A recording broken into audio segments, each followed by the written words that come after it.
أعوذ بالله من الشيطان الرجيم بسم الله الرحمن الرحيم يا أيها الذين آمنوا لا تكونوا كالذين كفروا وقالوا لإخوانهم إذا ضربوا في الأرض أو كانوا غزا لو كانوا عندنا ما ماتوا وما قتلوا ليجعل الله ذلك حسرة في قلوبهم والله يحيي ويميت والله بما تعملون بصير ولئن قتلتم في سبيل الله أو متم لمغفرة من الله ورحمة خير مما يجمعون ولئن متم أو قتلتم لإلى الله تحشرون۔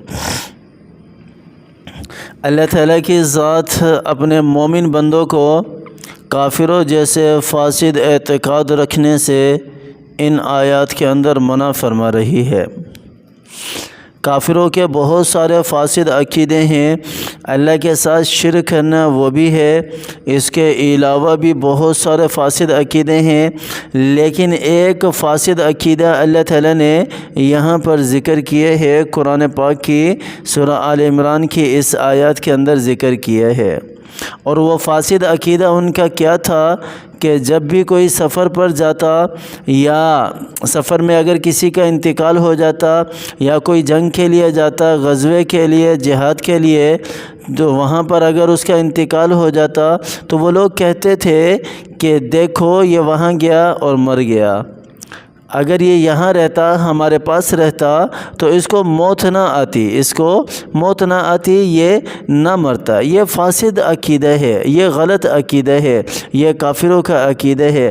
اللہ تعالیٰ نے اس سے ایمان والوں کو منع فرمایا ہے۔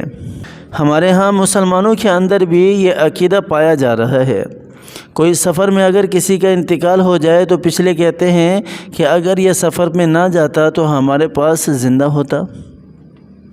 ایسے بہت سارے آپ لوگوں نے خود بھی سنے ہوں گے، اپنے گھر کے اندر فیملی ممبر کے پاس بھی سنے ہوں گے، دوسروں کے پاس بھی سنے ہوں گے آپ نے اس قسم کے الفاظ۔ تو یہ فاسد عقیدہ ہے، یہ عقیدہ غلط ہے، اس طرح نہیں ہونا چاہیے۔ کوئی نہر میں ڈوب کر مر گیا تو کہتے ہیں کہ یہ نہر میں نہ جاتا تو نہ مرتا، آج زندہ ہوتا۔ یہ کافروں کا عقیدہ، فاسد عقیدہ اللہ تعالیٰ نے یہاں ذکر کیا ہے۔ کافروں کا جو فاسد عقیدہ ہے کہ وہ اس طرح کہتے تھے کہ اگر یہ سفر میں نہ جاتا، غزوے میں نہ جاتا تو یہ مرتا نہیں، قتل نہیں ہوتا، اور آج ہمارا بھی یہی عقیدہ ہے، یہی سب کچھ ہے۔ بائی روڈ چلا گیا، ٹرین سے جاتا تو بچ جاتا، بائی روڈ پتہ ہے موسم خراب ہے سردیوں میں، مر گیا، اگر ٹرین سے جاتا تو بچ جاتا۔ بائی روڈ جاتا، ٹرین سے گیا، ٹرین حادثہ ہو گیا۔ دیکھو پاکستان کی ٹریکیں کس طرح کی ہیں، ریلوے نظام کس طرح کا ہے، سب کو پتہ ہے، سننے کو ملتی ہیں باتیں اس طرح کی، بہت زیادہ سننے کو ملتی ہیں۔ حالانکہ یہ سارے کے سارے فاسد عقیدے ہیں، غلط عقیدے ہیں۔ ایسا نہیں سوچنا چاہیے اور نہ ہی ایسا عقیدہ رکھنا چاہیے۔ اللہ تعالیٰ نے واضح طور پر یہاں ارشاد فرمایا ہے، کیونکہ موت کس کی طرف سے ہے؟ اللہ کی طرف سے ہے۔ اینما تکونوا یدرککم الموت ولو کنتم فی بروج مشیدہ۔ تم جہاں بھی چلے جاؤ، کہیں پر بھی دنیا کے کسی حصے میں بھی جا کر چھپ جاؤ، کہیں پر بھی چلے جاؤ، کتنی ہی اپنی حفاظت کیوں نہ کر لو، موت میں پھر بھی آ کر رہنی ہے۔ وہ انگریزوں نے ریسرچ کی تھی نا کہ آدمی جو ہے آکسیجن کا سسٹم کر کے اس کو شیشے کے اندر بند کر دیا، بلکہ آکسیجن نے اس کو شیشے کے اندر بند کر دیا کہ دیکھیں موت کیا ہے، روح کیا ہے، کس طرح بندہ مرتا ہے۔ جب شیشے کے اندر اس کو بند کیا تو ہلکا سا ٹرک کر کے آواز آئی شیشے سے، اور وہاں سے اس کی اسرائیل نے جو ہے وہ اس کی روح نکال لی۔ کچھ بھی پتہ نہیں چلا کسی کو کیا ہوا، کس طرح ہوا، کیسے ہوا۔ تو اللہ تعالیٰ کی طرف سے موت برحق ہے۔ کل نفس ذائقۃ الموت، ہر نفس نے جو دنیا کے اندر آیا ہے اس نے موت کا ذائقہ چکھنا ہے، مرنا ہے۔ دنیا کی جتنی بھی چیزیں ہیں سب نے موت کا ذائقہ چکھنا ہے، سب نے فنا ہونا ہے، سب نے اس دنیا سے جانا ہے۔ کل من علیہا فان، جنات نے بھی جانا ہے، انسانوں نے بھی جانا ہے، فرشتوں نے بھی جانا ہے، دنیا کی ہر چیز نے اس دنیا سے ختم ہونا ہے، فنا ہونا ہے، اور باقی رہنے والی ذات ہے تو صرف ایک اللہ کی ذات ہے۔ وَيَبْقَى وَجْهُ رَبِّكَ ذُو الْجَلَالِ وَالْإِكْرَامِ، اور اللہ کی ذات ہے بس، جو باقی رہنے والی ہے، اس کے علاوہ اور کوئی بھی نہیں ہے۔ تو ہمیں ایسے فاسد عقیدے نہیں رکھنے چاہیے۔ یہ تو میں موت کے حوالے سے، اللہ تعالیٰ نے یہاں موت کے حوالے سے ذکر کیا ہے، ہمارے ہاں تو کاروبار کے بزنس کے حوالے سے بھی اسی طرح کہا جاتا ہے، بزنس کے حوالے سے بھی بھئی دیکھو اس طرح اس نے کیا، اس کو لاس ہو گیا، اگر اس طرح نہ کرتا تو لاس نہ ہوتا۔ دیکھو اس طرح یہ مال تجارت ہو، اس راستے سے لے کر گیا وہاں پر، اگر اس راستے سے نہیں لے کر جاتا، اس راستے سے لے کر جاتا تو اس کا مال بچ جاتا۔ اس طرح کے ہے نا بہت سارے، اس طرح اور بھی بہت ساری چیزوں کے اندر ہے، صرف انہی کے اندر نہیں۔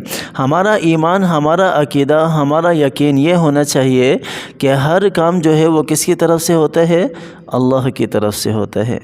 اللہ کے غیر سے کچھ بھی نہیں ہوتا، اللہ کے علاوہ کچھ بھی نہیں ہوتا، اللہ کی ذات کرنے والی ہے۔ جب یہ عقیدہ بن جائے گا، پھر چاہے وہ بائی روڈ جائے یا ٹرین سے جائے، تو موت اگر لکھی ہے تو اس کو آ کر رہنی ہے، اس کا یقین ہے، اس کا ایمان ہے کہ اس کی موت یہاں لکھی تھی، اسے آ گئی، اللہ کی چیز تھی، اللہ نے بلا لی۔ اسی طرح بزنس کے حوالے سے، کاروبار کے رزق کے حوالے سے ہے، رزق کے حوالے سے تو یہ چیزیں بہت زیادہ پائی جاتی ہیں۔ وہ دیکھو اس نے فلاں سے مال لیا، اس کو لاس ہو گیا، اس نے فلاں سے مال لیا، اس کا نقصان ہو گیا۔ اب فلاں سے مال لینے سے نقصان ہوتا ہے؟ تجارت بزنس تو نام ہی لاس اور نفع کا ہے، پروفٹ کا ہے، کہ پروفٹ اور لاس یہ دونوں چیزیں ملا کر اس کو تجارت، اس کو بزنس کہتے ہیں۔ صرف پروفٹ ہی پروفٹ ہو، لاس نہ ہو، یہ تو بزنس میں ہو ہی نہیں سکتا۔ یا لاس ہی لاس ہو، اس کو پروفٹ نہ ہو، منافع نہ ہو، نفع نہ ہو، ایسا بھی نہیں ہو سکتا۔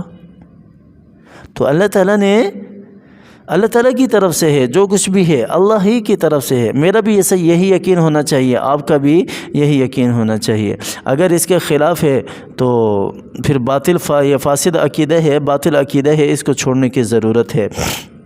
لِيَجْعَلَ اللَّهُ ذَلِكَ حَسْرَةً فِي قُلُوبِهِمْ، اللہ تعالیٰ کہہ رہے ہیں کہ تم اس عقیدے کو چھوڑ دو تاکہ یہ حسرت انہی کے دل کے اندر رہے، کافروں کے دل کے اندر، تم اس کو نہ اپناؤ، یہ انہی کے پاس رہنے دو، انہی کے پاس چھوڑ دو۔ وَاللَّهُ يُحْيِي وَيُمِيتُ، پھر میرا رب کہہ رہا ہے، میرا اللہ کہہ رہا ہے، وہی اللہ کی ذات ہے جو زندہ کرنے والی ہے اور جو مارنے والی ہے۔ واللہ بما تعملون بصیر، اور اللہ تعالیٰ خوب دیکھنے والے ہیں جو کچھ بھی تم دنیا کے اندر رہ کر عمل کر رہے ہو، چاہے کسی بھی اعتبار سے کر، چاہے اس کا تعلق زبان سے ہے، چاہے اس کا تعلق ہاتھ سے ہے، چاہے اس کا تعلق آنکھ سے ہے، چاہے اس کا تعلق جسم کے کسی بھی اعضاء سے ہے، اللہ تعالیٰ ہمارے ہر قسم کے عمل سے خوب واقف ہیں اور وہ ہر چیز کو جاننے والے ہیں۔ وَلَئِن قُتِلْتُمْ فِي سَبِيلِ اللَّهِ أَوْ مُتْتُمْ لَمَغْفِرَةٌ مِّنَ اللَّهِ وَرَحْمَةٌ خَيْرٌ مِّمَّا يَجْمَعُونَ، بلکہ اللہ تعالیٰ یہاں کیا کہہ رہے ہیں، ارشاد فرما رہے ہیں کہ وہ لوگ جو اللہ کے راستے میں قتل کیے گئے، اللہ کے راستے میں قتل کیے گئے، یا مر گئے اللہ کے راستے میں، اللہ کے راستے میں جہاد کے لیے جا رہے تھے، شہید ہو گیا، یا راستے میں موت آ گئی، اللہ کے راستے کے لیے جا رہے تھے، جماعت میں نکلے ہوئے تھے راستے میں، اللہ کے راستے میں، لوگوں کی اصلاح کے لیے، لوگوں کو دین کی طرف بلانے کے لیے، اللہ اور اللہ کے رسول کی طرف بلانے کے لیے موت آ گئی، تو اس پر کیا ہے؟ لَمَغْفِرَةٌ مِّنَ اللَّهِ، اللہ تعالیٰ کہہ رہے ہیں کہ میری طرف سے پھر ایسے لوگوں کے لیے مغفرت ہے۔ دین کا علم سیکھنے کے لیے جا رہے تھے، یہ بھی اللہ کا راستہ ہے، ورحمتن، اور ایسے لوگوں کے لیے مغفرت بھی ہے اللہ کی طرف سے اور رحمت بھی ہے، خیر مما یجمعون، اور یہ مغفرت اور رحمت بہت بہتر ہے جو کچھ تم جمع کر رہے ہو ایک ہی جگہ پر بیٹھ کر، مال و دولت کے حوالے سے یا کسی اور چیز کے حوالے سے۔ وَلَئِن مُتُّمْ أَوْ قُتِلْتُمْ لَإِلَى اللَّهِ تُحْشَرُونَ، پھر اللہ تعالیٰ کہہ رہے ہیں کہ چاہے تم مرو یا تمہیں قتل کیا جائے، چاہے تم مرو یا تمہیں قتل کیا جائے، بہرحال لوٹ کر تو تمہیں اللہ ہی کی طرف جانا ہے، لا الى اللہ تحشرون، لوٹ کر تو تمہیں اللہ ہی کی طرف جانا ہے۔ جب میرا عقیدہ، میرا ذہن، میرا یقین یہ بن جائے گا لوٹ کر جانا کس کی طرف ہے بھائی؟ اللہ ہی کی طرف ہے، تو پھر میں سب کچھ اللہ پر چھوڑ دوں گا۔ ہمیں چاہیے کہ ہم سارے کے سارے کاموں کے نتیجے اللہ پر چھوڑ دیں، اللہ کی طرف سے ہوتا ہے۔ ہاں جو بھی کام کرنا ہے اس کو اسباب کی حد تک اختیار کریں۔ اللہ تعالیٰ کی ذات جو ہے وہ مجھے بھی اور آپ کو بھی قرآن کی سمجھ عطا فرمائے، اللہ تعالیٰ قرآن پر عمل کرنے کی توفیق عطا فرمائے، اللہ تعالیٰ قرآن کو سینے سے لگانے کی توفیق عطا فرمائے، بھئی رمضان کا مہینہ ہے، اس رمضان کے مہینے میں خوب اللہ کی عبادتیں کریں، اللہ کی عبادتیں کریں، جتنا ہو سکتا ہے اتنی زیادہ قرآن کی تلاوت کریں۔ اللہ تعالیٰ کی ذات مجھے بھی اور آپ کو بھی سمجھ عطا فرمائے اور قرآن پر عمل کرنے کی توفیق عطا فرمائے۔ آمین ثم آمین، وآخر دعوانا ان الحمد للہ رب العالمین۔